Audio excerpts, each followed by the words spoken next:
is it working? Like everyone's able to get into that, right? I'm going to really challenge you guys on the what the fucks out there, because that is going to be where it's going to be maybe even counterintuitive to what you think. That's okay. All right. So I'm going to go to slide. We already talked about you don't need new patients. Let's go to slide 4. If you guys are following along with me, the number one thing that impacts retention, and this might be a little bit of a butt curl because I was one of those people when I had one of my second startup in San Francisco was a patient communication platform. And literally this is at the dawn of Facebook and online reviews and patient communication, text reminders, email reminders. And we were telling our docs, dentists and plastic surgeons, unfortunately, it wasn't a lot of chiropractors because, and this is the shift that's happened in the last almost 20 years. My mentor and friend, John Sung Kim, who created a company called 5'9", which is now a unicorn, publicly traded company. He built it in his apartment with multiple credit cards. When I went to him and said, John, as the 4th founder at Dr. Base, I really believe the software that we have could really be beneficial to chiropractors. He said, you mean those broke guys with Hawaiian t-shirts and sandals? And I said, yeah, okay. So we were mostly working with dentists and plastic surgeons, and we were telling those doctors at the time, don't friend your patients on Facebook. And I have over the last 10 years said, no, I disagree with that, because one of the easiest ways, even in the shift of social today, where we're becoming either the influenced or the influencer, which is upon us, there is still that social element. And one of the easiest ways, without spending any money, just a little bit of time, a click here, a share there. And there's going to be some redundancy of me talking about lighting under candles. One of the easiest ways for us to show appreciation is just to friend our people, our patients on social media, and give those thumbs up, give those hearts, and give love, if you will, to those people. So I highly recommend the first thing coming out of this workshop on Monday is setting up your plan for how you're going to get more connected. Now, there's going to be loops, because if you go to our, I'm actually going to put this doc in the chat for us, because this will be also a big part of today.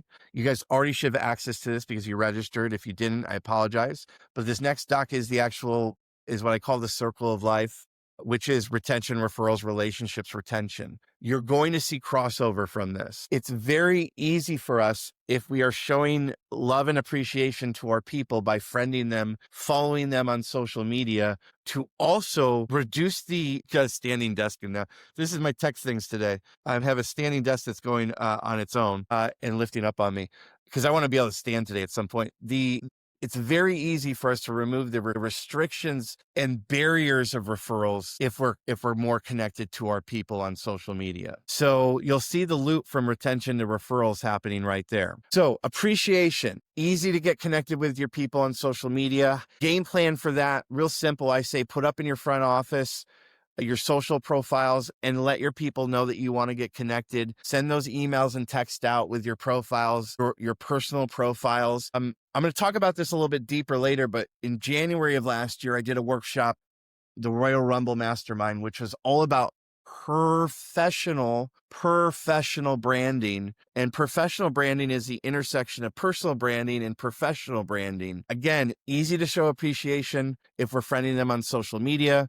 We're going to talk about gifting. If we go to slide 5, there's 4 things that really, I think that make it easy for us to show appreciation. Friending our people on social media, gifting, which when Austin Cohen comes in and we talk about the black holes in our PVA and patient visits, we'll talk about really smart, simple gifting strategies that his practice is instituted in. And one of my favorite plays to do with practices is to find out how you can love your people. And I think this is a great exercise for any practice, because you can easily send them this link, the 5 love languages. Find out how your people want to be loved on.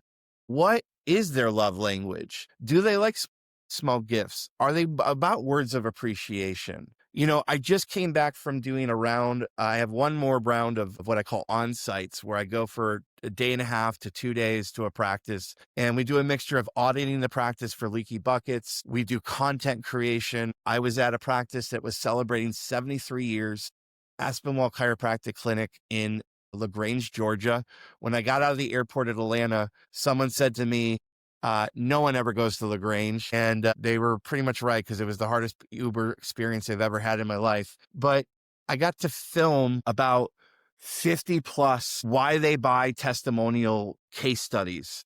And these are a little bit deeper videos with patients going through why they came in, what was their story, what did they experience, why did they stick around. And this is a practice that I got to meet I had two 90-year-olds that have been in the practice longer than most of the docs. So it's crazy. And the number one thing that came out of that practice was they treat us like family. And I really think what came out of that actually was they treat them better than family. They listen to them. And the best way that we can listen to our people, besides following them on social media and being part of their life, is to do things like the 5 love languages, get to know them on a deeper level, put up whiteboards in your office to ask questions on a weekly basis about their life. What podcasts are they listening to? What restaurants do they like locally? Send out email surveys. You can use Tammy's AI system to set up automations to send out communications to collect data. Now, you don't have to be BlackRock. None of us have to go down that road. We don't have to sell this data, but we can use this data to better serve and to better love our people. Got some more people that have come in. If you want to join us live, you can use that call in button on your screen. Talk to me more about that, because sometimes I feel like I'm really old school. How do you lose that doctor-patient relationship if you come down into that social media friendship thing? I love this, dude. You're going to hear me again. Twisty-isms, clear definitions of expectations and boundaries is one of my biggest things in the last couple of years in any relationship. My wife and I, as everyone knows, if you read me, we do quarterly Molly MDMA trips where we have fantastic lovemaking weekends. It's amazing. I highly give it. I say to anyone out there, do this just for the love, but do it more for the trust building. And on those weekends, we actually go through our list of clear definitions, expectations, and boundaries in our own life and with our children. And I think that goes to what you're asking about, is the biggest concern and fear is that I'm going to be either being abused. I'm going to get people that are messaging me. And that was my fear of my father when he started friending people on Facebook. And I said, you just got to set clear definitions, boundaries, and expectations. Another twistyism, and you've probably heard this before, you got to train people how they should treat you. So it's up to you to define those boundaries on social media. But the fact is, the ROI and the impact and the connection far outweighs the risk. I mean, I'll give you real talk right now that's going on behind the scenes. And it's funny that this is titled Circle of Life, which has been a twistyism for years. There are 3 people, it always comes in 3, that I'm very close with that are my clients, because I become very close with my clients that lost their fathers this week. Dr. Amanda Afflebat, another growth coordinator with me, lost her mother actually. Dr. Chris Alberts, who is Aspinwall Chiropractic Clinic, lost his bonus dad, which hit me hard because I'm a bonus dad, and we had some deep talks this week about that. And Dr. John Zawerka, who might be on here today, just lost his father last night.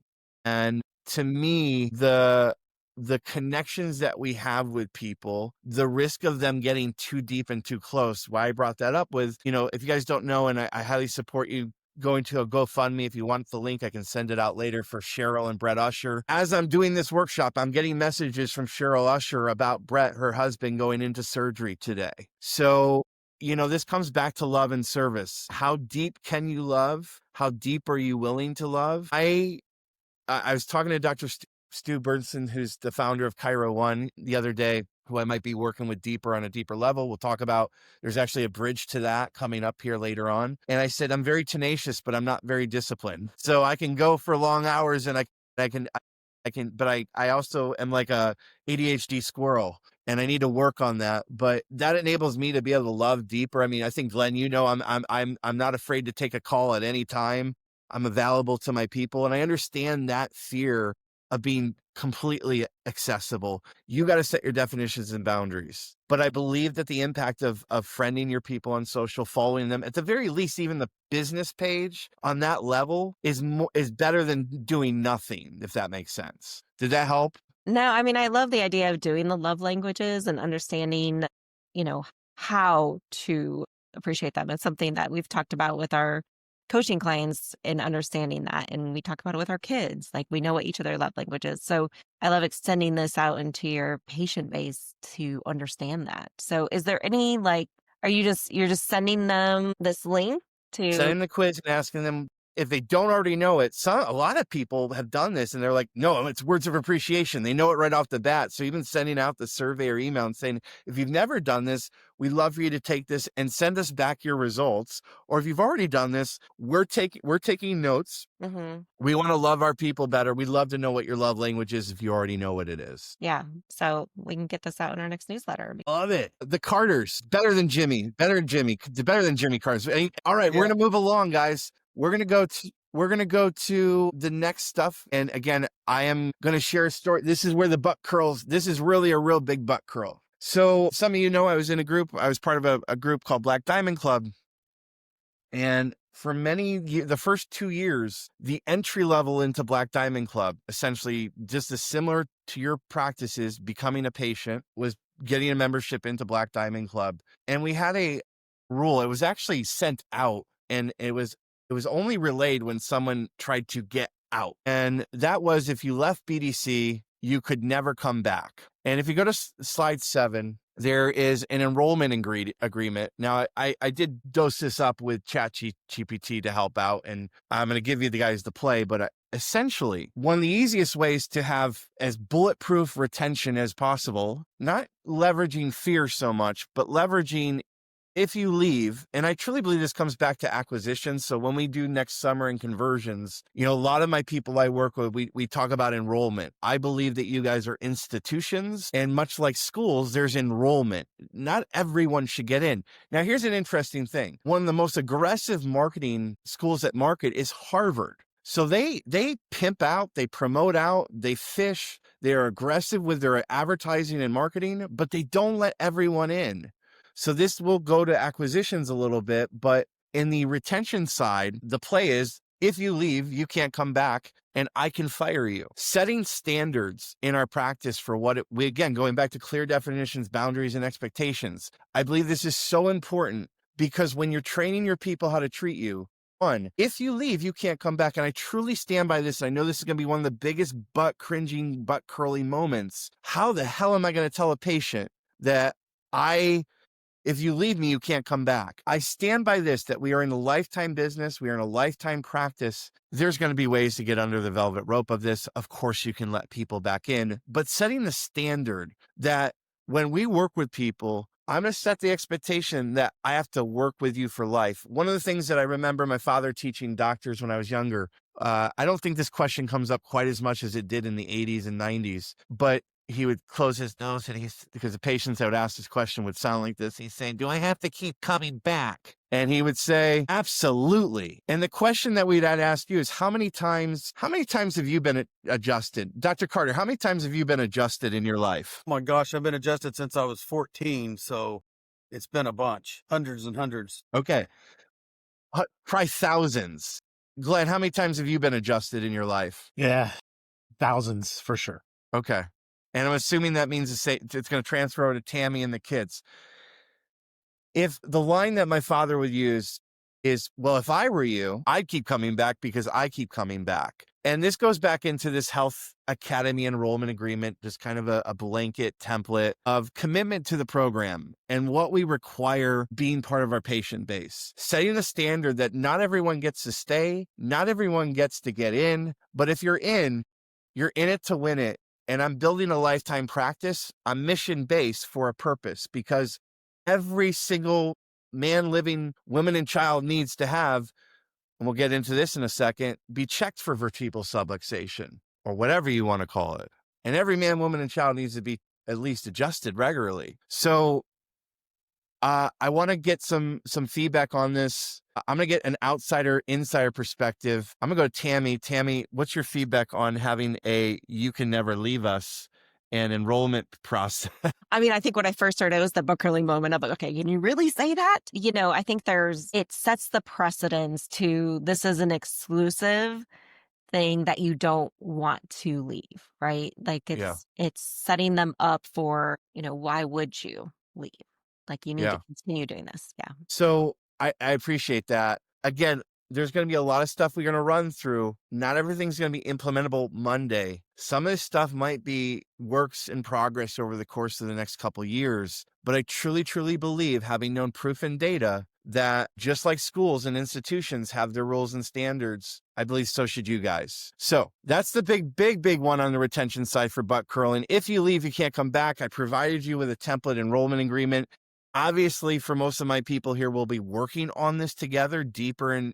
And for people that have bought the recording or are not my people yet, because I believe it's a matter of when, not if, that's something we can work on down the road. Now, one of the other things I threw in here from Black Diamond Club days, and I'm giving credit where credit's due, and I believe truly will help not only with retention, but will help with referrals. And I provided you a simple, clean framework. It's amazing to me how many docs are not doing what I call the morning after call. Now, I'm very open in my life. I'm transparent, as everyone knows, or if you don't know, you'll get to know. I share everything. I just shared about my Molly weekends with my wife. You can imagine my wife can't stand me for a lot of things. So, especially my new podcast. My wife recently last year got new breasts and liposuction and all the cool stuff that happens when you start getting rich.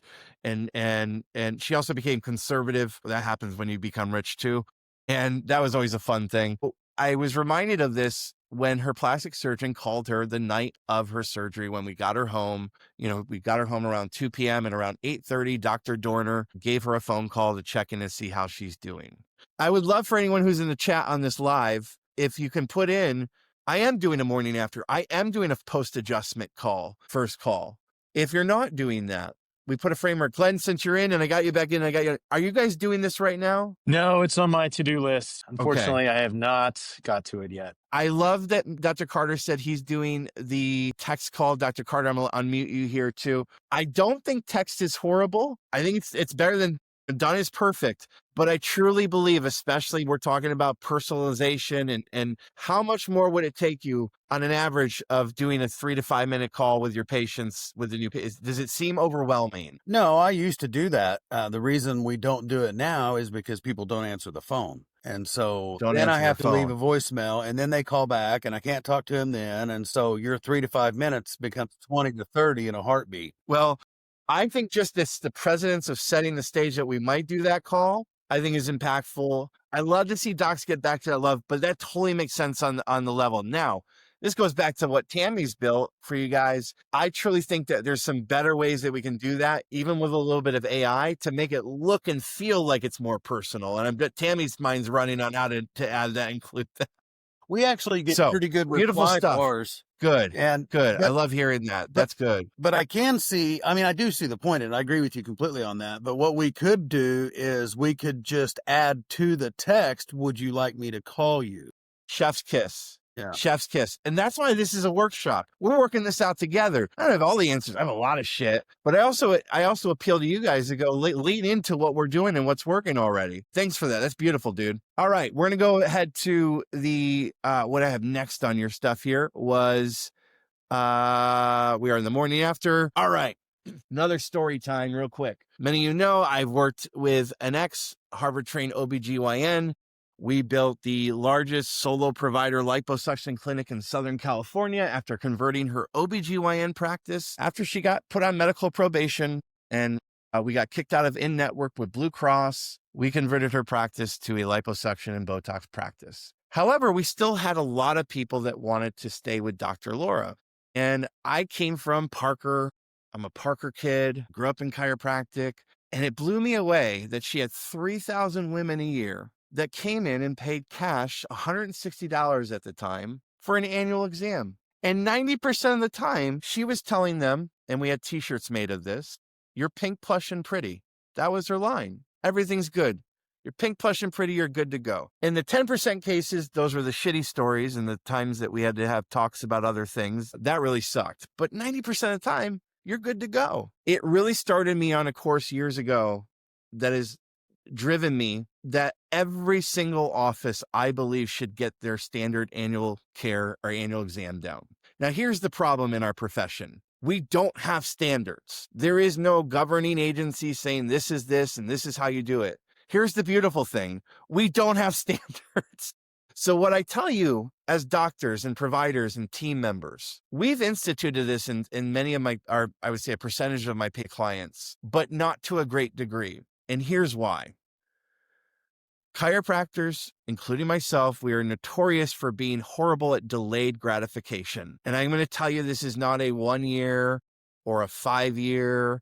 This is a lifetime thing again. To be able to shift your people to understanding. Now, here's the really good news. Every office that we've ever implemented this in, I've had offices come to me and say, dude, I never have a patient say no. So it's as simple as fucking just doing it, meaning putting the patients on when they come in the door for their next year. In our OBGYN, our gynecology practice, we were so mission derivative. No patient walked out of that door without their next annual exam scheduled. They couldn't walk out of the door. We actually had, and I'm going to get into this, some red flag systems. If a patient stopped and said, let me call you back before I get scheduled. This is for an annual. And you guys, we work with 6 to 10 visit multipliers.